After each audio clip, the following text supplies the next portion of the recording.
Ever wondered why some products feel so easy to use, while others make you want to throw them out the window? That's where product design comes in. Let's break it down. Fast, simple, and without the boring jargon.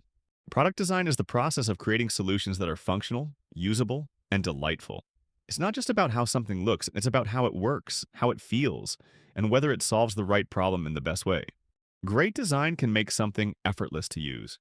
Bad design? Frustrating and costly. Think about the last time you pulled a door handle when you were supposed to push.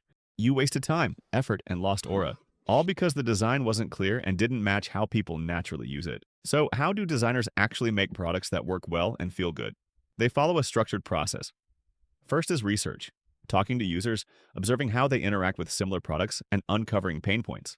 Next, they define the real problem to solve, because solving the wrong problem is wasted effort. Then comes ideation, brainstorming as many ideas as possible, from practical to wild. They prototype the most promising ones into quick, testable versions. Finally, they test and refine, learning from real users and iterating until the design hits that sweet spot between user needs and business goals. In the end, product design is about balance. It's making something people love to use and something that meets the business's objectives, whether that's selling a product, improving efficiency, or building loyalty. The best designs feel almost invisible because they just work. So next time you use something and it just works, remember, it's not magic. It's product design done right.